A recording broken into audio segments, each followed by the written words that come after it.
السلام عليكم. اهلا بكم في فيديو الفولدات.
ومبدئيا كده انت كراجل مهتم بالتكنولوجيا لو شايف ان اجهزة الفولد اجهزة فاشلة ومش عملية، شكرا، توكل على الله وما تكملش كلام. والكلام ده بقوله لانك مش لوحدك، انتوا كتير. لازم تقتنع يا صديقي انك مش محور انتاج الشركة، ماشي؟ وسامسونج مش مرعوبة على ارقامها عشان انت شايف ان التراي فولد تابلت مش موبايل. تقبل ان الفولدات اللي انتجتها سامسونج وغيرها من الشركات اجهزة مش ليك، لا تناسبك ولا تناسب ستايل حياتك، وعديها عادي. نيجي للموضوع الأساسي، الفولدات أو أجهزة الفولد أو الموبايل فولد بقى بيقدم فكرة مختلفة تماما. زمان كنا بنستخدم الموبايل الثابت، ويا ريتنا فضلنا نستخدم الموبايل الثابت، والله ما كناش دخلنا في مواضيع أكبر مننا. دلوقتي التجربة نفسها اتغيرت، ومع تطور التكنولوجيا بقينا نشوف شركات كبيرة زي سامسونج وهواوي وموتوريلا، ومؤخرا أبل اللي دخلت السباق بشكل مختلف، بقوا بينافسوا بعض بشراسة. وفي الفيديو ده هنشوف كل شركة وصلت لفين.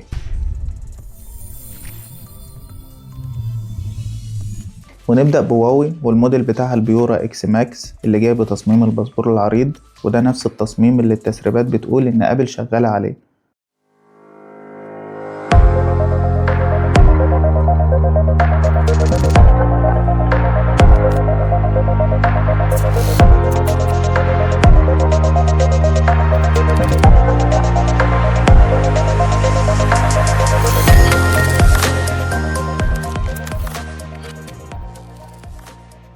وانا شايف ان التصميم ده عملي ومرن، لانه بيسمح لك انك تستخدم الجهاز بالطول او بالعرض.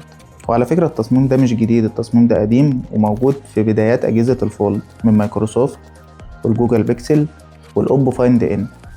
موعد انطلاق البيورا اكس ماكس يوم 20/5، وجاي بتصميم شيك وسيمبل، وبالرواز الكاميرات بس اللي ممكن يكون بارز شوية. نيجي بعد كده الموتوريلا، اللي لازم نكون منصفين ومقدرين حجم المجهود اللي بتبذله شركة زي دي في انها تحافظ على مكانها وسط منافسين أقوياء زي سامسونج وأبل وأوبو، وده عن طريق الموديل الجديد بتاع الموتوريلا ريزر.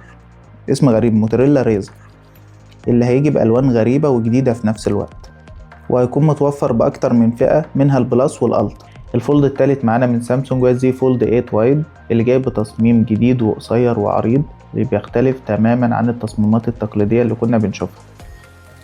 الشاشة الأساسية 7.6 إنش، البطارية 5000 ملي أمبير، سرعة الشحن 45 واط. الجديد والمثير هنا مش في الأرقام دي، الجديد كله في الأبعاد، والأبعاد دي عمرها ما كانت بتاعت سامسونج، بل أعتقد إن سامسونج اتجهت لتصنيع جهاز بالأبعاد دي بعد ما اطلعت على التسريبات اللي طلعت من أبل، وهي عارفة كويس إن موديل أبل هينجح، فقالت تشارك أبل في النجاح بتاعها ده، خاصة إن لاين الفولد في سامسونج لسه مكمل زي ما هو عادي، واوريدي انتجوا الزي فولد ايه. المهم ال8 وايد هيكون مزود بكاميرتين بس. هل الكاميرتين دول هيكونوا قد منافسة جهازين زي البيورا اكس ماكس من واو والابل فولد؟ ما نعرفش حاجة زي دي اكيد، لان الاجهزة لسه ما اتطرحتش اصلا.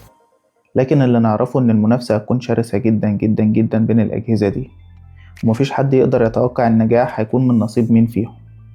لكن في عامل مهم جدا في عملية الاختيار، ألا وهو التسعير. ابل لو سعرت الموديل بتاعها بسعر منطقي، وأكد ليك 100% إن الموديل بتاعهم ده هيكتسح وهيكون في الصدارة. هيجي بعد منه الموديل بتاع واو، يجي بعده في المركز الثالث الموديل بتاع سامسونج. على جانب آخر بقى، لو سامسونج سعرت الموديل بتاعها ده سعره خرافي وسعر مش منطقي وسعر مش مقبول، فالجهاز ده هيندفن. وعامة بكرة مش بعيد. خلينا بقى نشوف الموديل بتاع ابل، مواصفاته وشكله اللي وصلنا ليهم لحد الآن من التسريبات عاملين ايه. الجهاز بيتميز بهيكل عريض زي أجهزة البيكسل زي ما قلنا قبل كده، والكاميرات مرتبة في نظام أفق. المفروض إن الإعلان عن الجهاز ده هيكون في شهر سبتمبر، لكنه هيتأخر شوية بسبب مشاكل تقنية ومشاكل في السبلاي تشين شغالين عليها، وممكن الإعلان يتأخر كذا شهر أو يتم الإعلان عنه في 2027. وكعادة أبل هي بتاخد وقت عشان تطلع بمنتج مثالي، فإحنا مستنيين المنتج ده نقدر نحكم عليه بعد ما يكون في ايدينا ان شاء الله. لو انت لسه مكمل لحد الان فانت من المميزين، شكرا ليك. اتأكد انك متابعني وعامل سبسكرايب للقناة ومتفاعل مع الفيديوهات عشان تظهر في الهوم بيج بتاعتك. وبس كده، اشوفكم في ريفيو جديد. سلام عليكم.